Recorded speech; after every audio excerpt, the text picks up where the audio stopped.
My parents took my college fund to buy my sister a car, so I left home quietly and built a future they'll never be part of.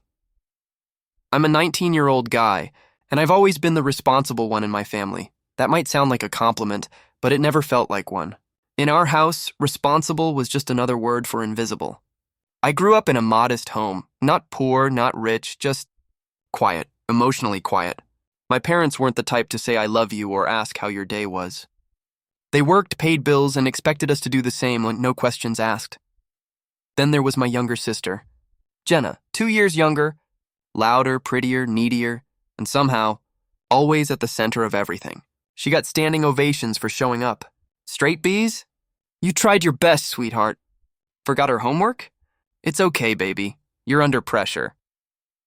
Meanwhile, I'd come home with straight A's and hear, "That's what we expect from you." By the time I was 15, I was working part-time after school. Bagging groceries, washing cars, tutoring. Not because they asked me to, but because I knew if I wanted anything extra, I'd have to earn it. I paid for my own phone plan, my own clothes, even chipped in for gas sometimes. No praise, no thank you. Just more expectations, and yet, I didn't resent them. Not fully. Because for as long as I can remember, they told me, "We're saving for your future. You'll go to college. You'll make something of yourself." That college fund, it wasn't big, but it was a light at the end of the tunnel. Proof they believed in me. Proof I mattered, so I worked. I planned. I stayed out of trouble. I watched my friends mess around while I focused on getting out. Out of that house. Out of that neighborhood. Out into a world that finally felt mine. And then, just when everything was finally coming together, something happened that shattered all of that.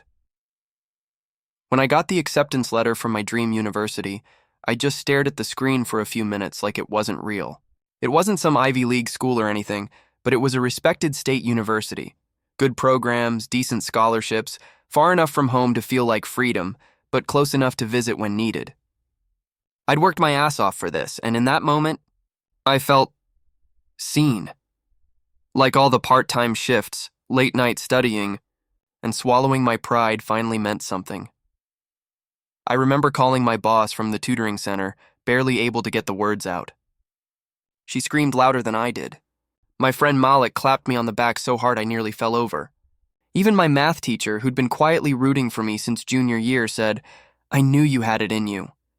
It was the kind of joy I'd only ever imagined for other people. And for once I thought, maybe my parents will finally be proud.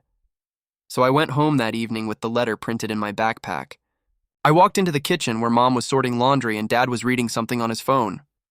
"Hey," I said, trying not to sound too excited. "I got in." Mom didn't look up. "Got into what?" "College."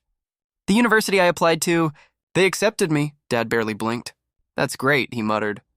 "How much is it going to cost?" I reminded them about the college fund, the one they'd told me about since I was 12. Mom finally looked at me, then at Dad. They exchanged a quick glance. A weird one. Not shocked. Not excited, just tense. Dad nodded slowly. "Yeah, we'll talk about that."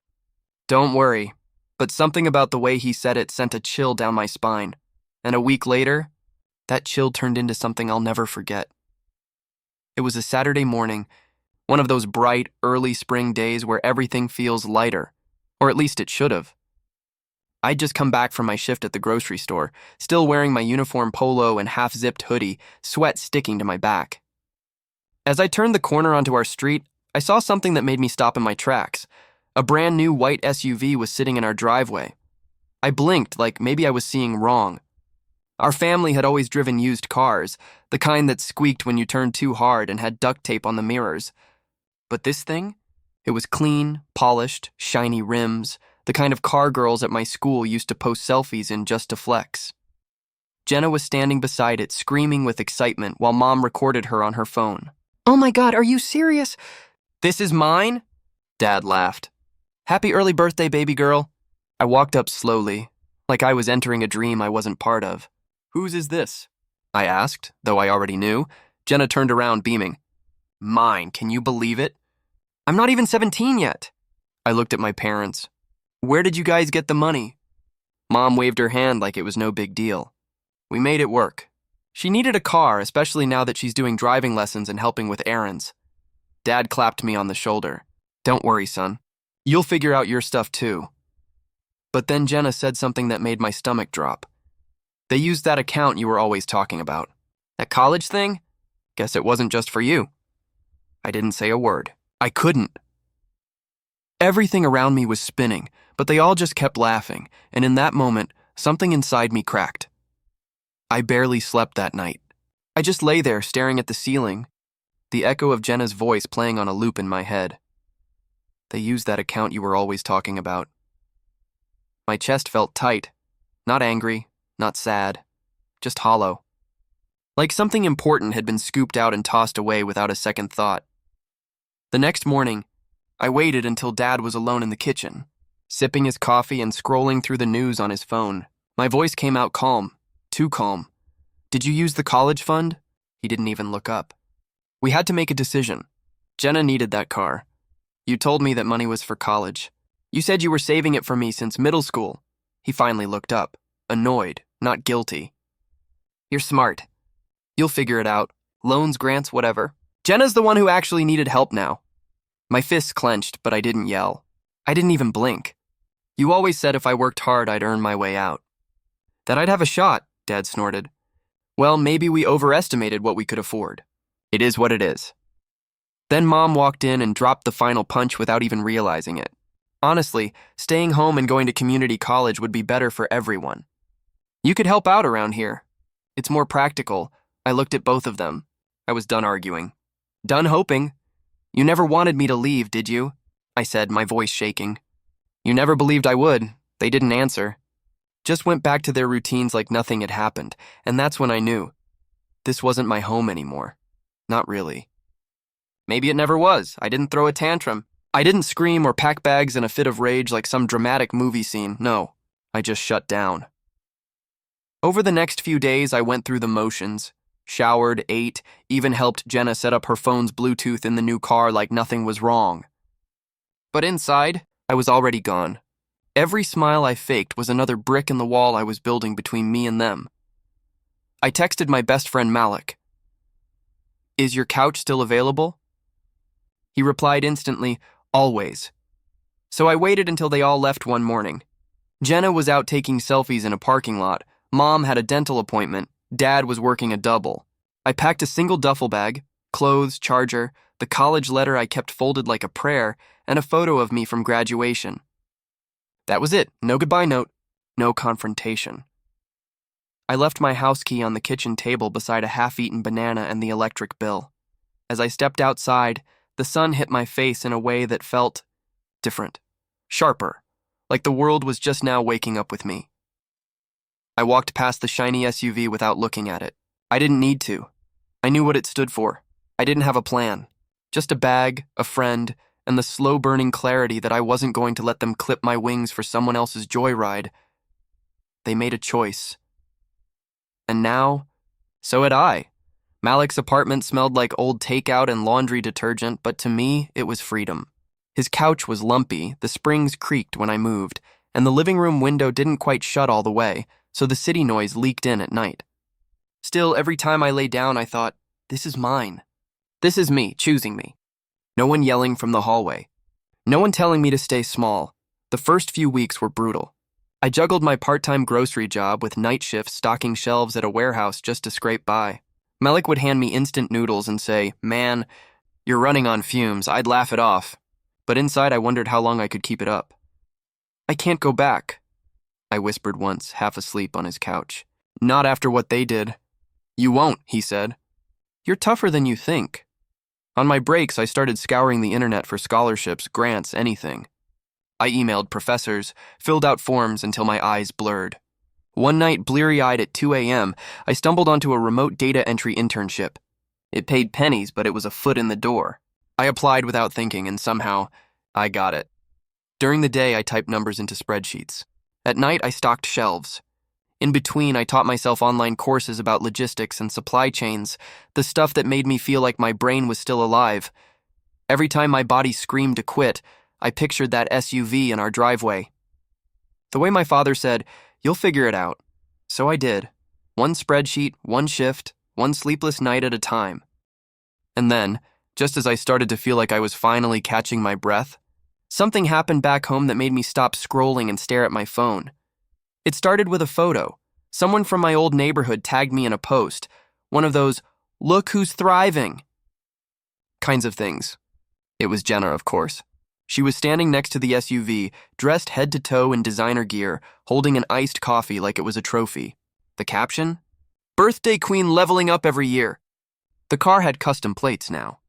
Her name, full glam, thousands of likes. Then came the reels. Driving with music blasting, shopping hauls, errands with me, videos where she giggled about grabbing Starbucks before hitting the grind. Her grind? A few part-time shifts at some boutique our parents probably helped her land.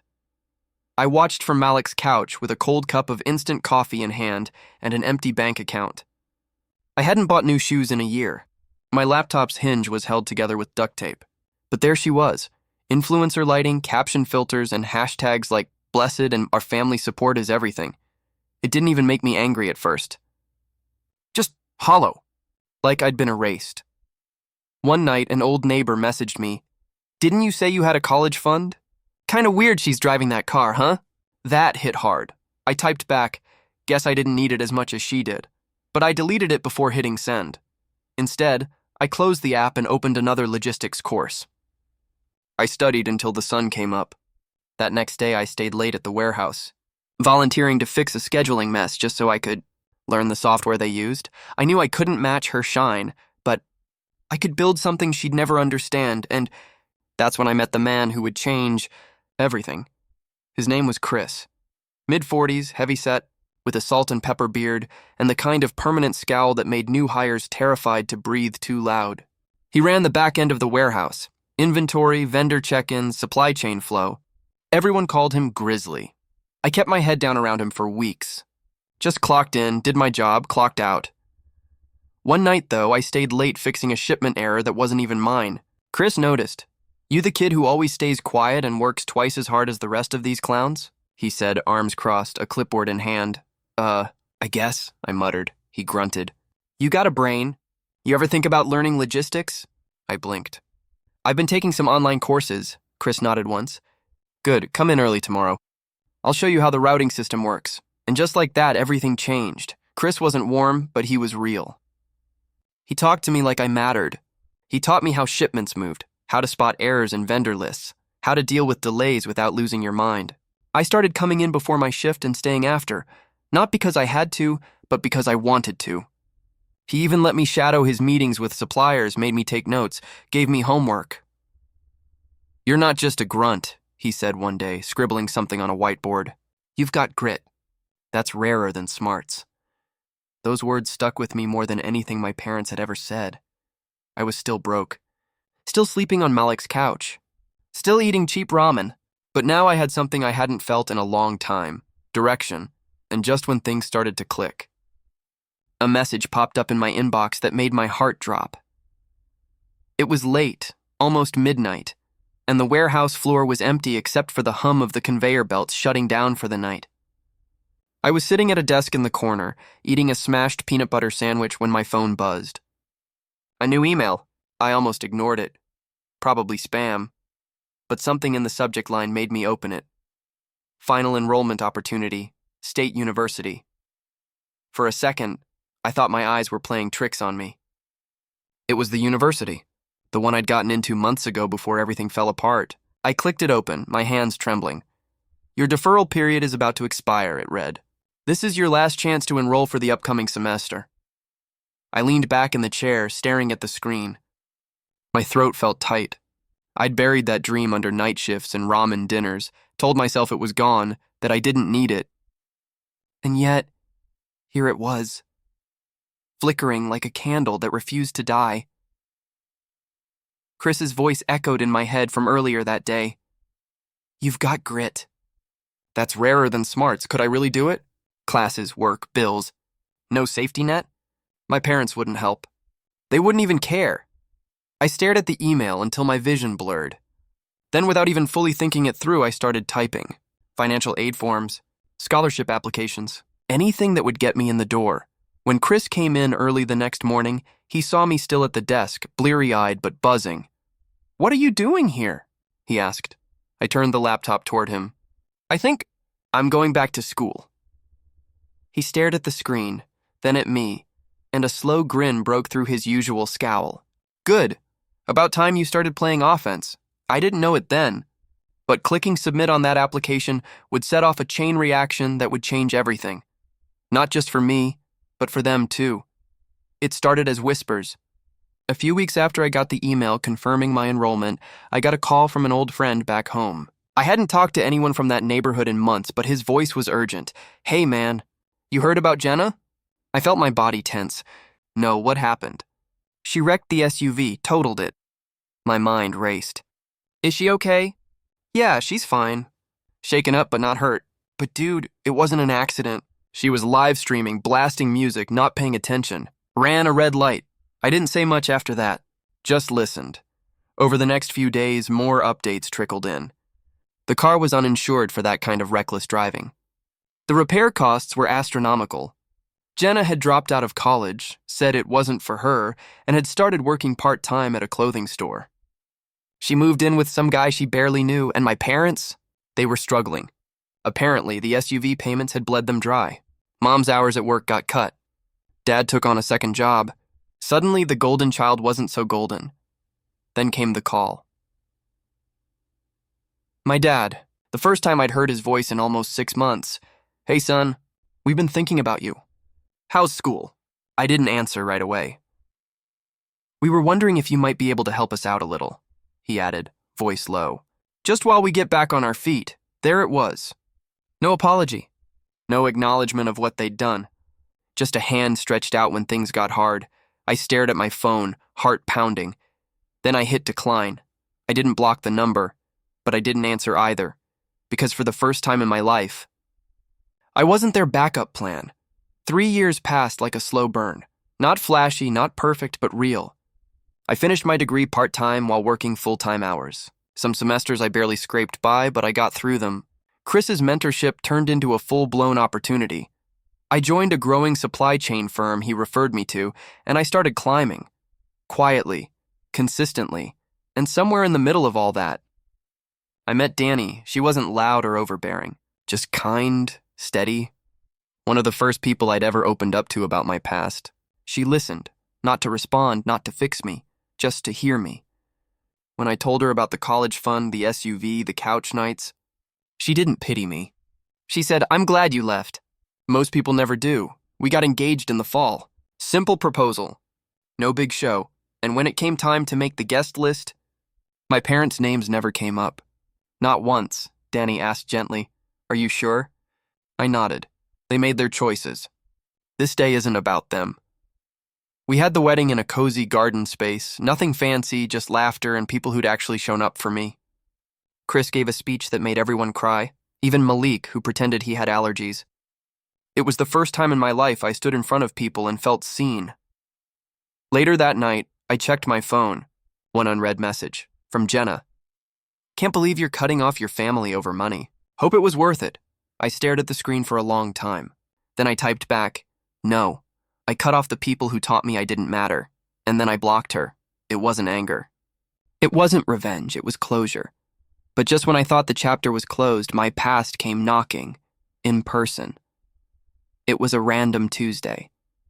I had just wrapped up a logistics call with a vendor in Ohio and was grabbing coffee from the break room when the receptionist walked in, looking uneasy. "There's a man here asking for you," she said. "Says he's your father." My stomach dropped. I walked out front and there he was, my dad. Thinner than I remembered. Eyes sunken. Same old work boots, but the laces were frayed, jeans too loose. For a second, I didn't even recognize him. "Hey, son," he said, giving a tight, awkward smile. "Can we talk?" I nodded, but didn't say a word. We stepped outside into the parking lot. The air was cold. He shoved his hands into his jacket. We lost the house. Bank finally foreclosed. Jenna's living with some guy out of state. Your mom's been sick. Can't afford her meds half the time. We're not doing so good. I stared at him, trying to feel something. Sympathy, guilt, anger, but all I felt was stillness.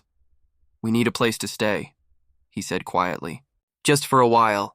Until we get back on our feet, I looked him dead in the eye. When I needed help, you bought her a car. That was different, he started. No, it wasn't. He looked away. For once, he had nothing to say. You told me I'd figure it out, I said, my voice calm but final. And I did. Without you. The silence that followed was louder than any argument we could have had. He nodded slowly, as if he knew what my answer was before I said it. Then he turned and walked back to his truck, a rusted old thing that coughed smoke as he drove away. I stood there for a long time after he left. That was the moment I realized. I had finally become the man they never thought I could be. A year later, I held the keys to my first home, not a mansion, not some luxury dream. Just a clean, quiet 2-bedroom with a little patch of grass out front and a porch where Danny liked to read in the mornings. But to me, it was everything. It was proof. Proof that I could build something stable out of the chaos I came from. That I didn't need handouts or apologies or people who only showed up when they needed something. I painted the walls myself. Put up shelves without knowing how, watched tutorials on plumbing fixes, laid down flooring with Malik over a weekend and way too much pizza. Danny planted wildflowers in the backyard. We framed our wedding photo and hung it above the mantel.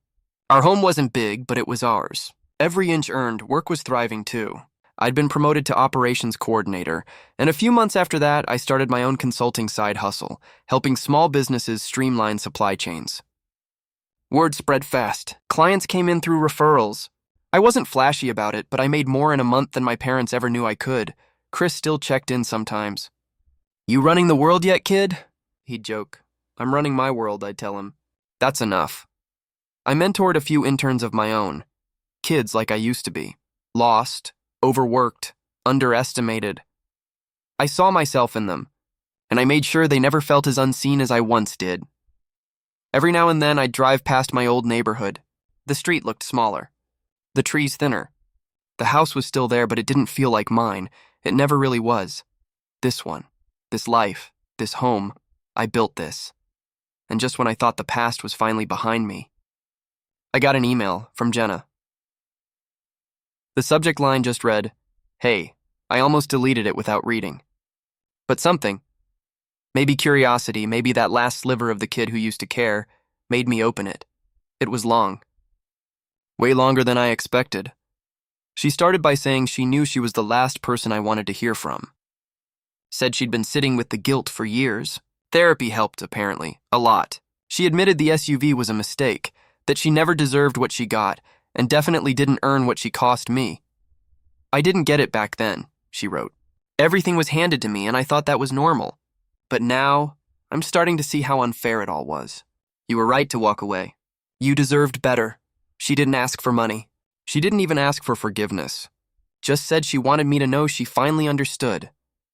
I'm not proud of who I was, she wrote. But I'm trying to be someone better now. Even if we never talk again, I just needed you to know. I read it twice, then a third time, and I sat there in the living room I had built, with the hum of the dishwasher in the background and Danny humming from the kitchen, and I didn't feel angry, or sad, or even vindicated. I just felt, still I didn't reply. Not that day. Maybe not ever. But I didn't delete the message either. Some wounds don't need to be reopened. But some truths once spoken let you breathe deeper. That night, I slept like a man who no longer carried weight that wasn't his. And by morning, I realized something I never thought I'd feel again when it came to them, peace. Sometimes, I still catch myself thinking in survival mode, double-checking bills even though we're fine, flinching when my phone rings like it's bad news, expecting love to come with conditions. Trauma doesn't leave loudly. It lingers, quiet, familiar, like background static. But these days, that static is fading. Success for me doesn't look like luxury cars or viral posts. It looks like waking up next to someone who chooses me, not because I provide something, but because I am someone. It looks like having a fridge full of food I paid for, a porch light I turn on when friends visit, and a closet without holes in the shoes. It's the little things. Buying my niece a birthday gift without budgeting down to the last cent, fixing the leaky faucet without panic, saying no to people who once broke me, and not feeling guilty afterward. One night, Danny asked me, if you could go back and change it, the SUV, the betrayal, all of it, Would you? I didn't answer right away. I thought about the pain, the long nights, the betrayal that shaped me like pressure does coal. And then I said, no, I wouldn't. Because that boy, the one who walked out of his childhood home with nothing but a duffel bag and disappointment, he became this man. And this man knows what he's worth. I don't need revenge. I don't need them to watch me succeed. But part of me hopes they do. Not to punish them, but to remind them. You don't get to choose who becomes something. You just get to live with what you lost. And what they lost was me. Sometimes people ask me if I ever reconnected with my parents. If we ever sat down, hashed it out, cried it out, hugged it out. The honest answer? No, there was no big reconciliation moment. No teary phone call. No letter in the mail with apologies or overdue praise. Just silence. And strangely, that silence felt like peace. Because I stopped needing things from people who once decided I wasn't worth investing in. I don't hate them. I don't even carry anger the way I used to. What I carry now is clarity. Clarity that love without respect isn't love. That family who only shows up when they need something isn't family. They're users. And that the future you build for yourself doesn't have to include the people who broke the foundation in the first place. I built this life with my own hands, my own grit, and the kind of quiet determination they underestimated for years. I became the man they never imagined, the one they tried to keep small, the one they never saw coming, and every time I sit on my front porch watching Danny laugh in the kitchen through the window, sipping coffee with the sunrise warming my face, I feel it in my bones. They'll never be part of what I built, not out of spite, but because they gave up that right the day they chose her comfort over my future. To anyone out there who's been the overlooked one, the used one, the responsible one expected to carry everyone else, let me say this. You're allowed to choose yourself. You're allowed to walk away from the people who should have protected you. And when you do, you don't just find freedom, you find you